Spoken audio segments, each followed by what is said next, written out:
Hey, brilliant minds! Today we are diving into an incredibly important topic, the study of the mind, and its significance in today's world. Trust me, by the end of this class, you will not only be able to understand why this matters so much, but also why it's vital that you, the leaders of tomorrow, start paying attention to it now. First of all, the mind is not just a part of you. It is you. It is like the engine of a car, the control center of a spaceship, the director of a film. In that, whatever the mind believes or creates, the physical and the matter follows. Whether you're aware of it or not, the mind is constantly shaping your reality. It's like a giant factory, and everything you think, feel, and believe is what gets made in that factory. And here's the thing, the mind is an incredible tool. We have been using it to create some truly extraordinary things. Think about technology, the internet, even music. All these came from the mind's ability to imagine and create.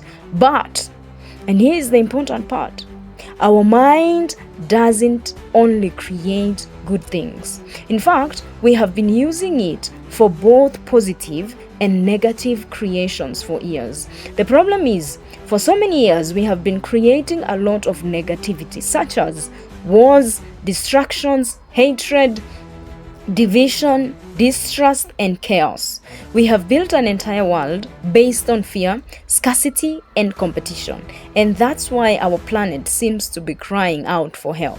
Our beautiful Earth is struggling because we have been using our minds to create a reality that is both toxic to ourselves and to the environment. Climate change, pollution, inequality, social issues such as mental health struggles, all these are products of the way we have been thinking as a society.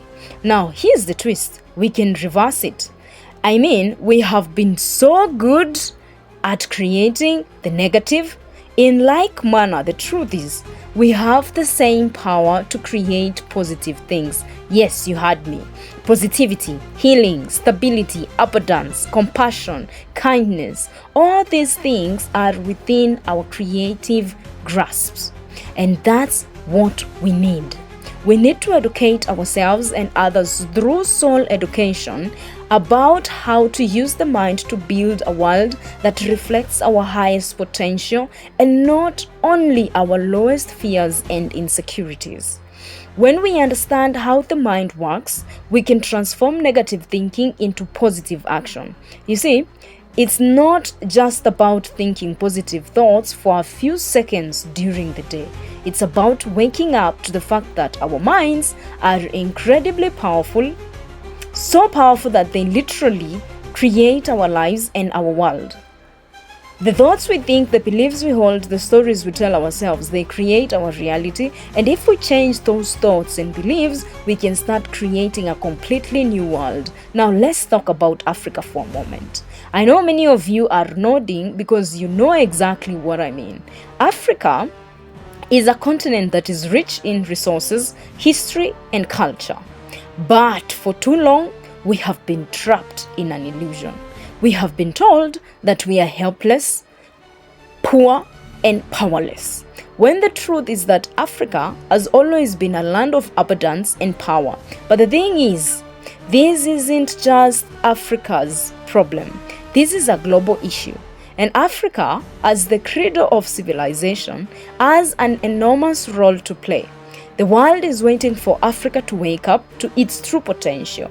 It's time for us to break free from these mental chains of negativity, poverty, and lack that has been ingrained in us by history, colonization, and global narratives. Africa's soul is crying out, and it's calling for a new kind of thinking, one that is rooted in abundance, love, unity, and progress. This starts with understanding the mind, harnessing its power, and creating a future that is filled with love, stability, and peace. All right, let me bring it back to you, my virtuous students. Why is this important for you though? Because in this case, you are the ones that are going to shape the future for our nations and even the global community.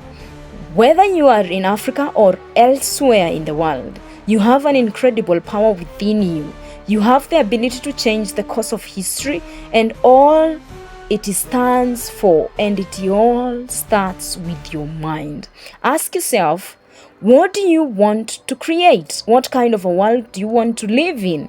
It starts with you changing your thoughts, beliefs, and actions. When you wake up to this incredible power of your mind, you become the change you desire to see. Now, I know you're thinking, okay, but can I really change the world? Well, yeah. Let me put it this way. If you can change your mindset about doing laundry, you can change anything. Think about it. Some of you hate doing your laundry, right? Just like my best friend. But if instead of hating it, you saw it as a moment of meditation, a time to clear your head and focus on something simple and grounding, suddenly laundry will become less of a chore and more of a moment of peace. This is what I mean by changing your mindset. If you can shift your thinking about small stuff like laundry, you can shift your thinking about the big stuff. To wrap it up, the study of the mind is not just a class or a topic of philosophy. It is a tool for creating the world we want to live in. We need to wake up and take responsibility and realize that the mind can either create destruction or it can create beauty. Africa has the power to lead in this change, and so do you, right there, right now. Your mind is not just a tool, it is your superpower. Don't wait for the world to change itself. You change it by changing the way you think, feel, and act towards everyone and everything around you every time. So let's start using our mind to build a better tomorrow for ourselves and even for our planet. The power is in your hands. Thank you.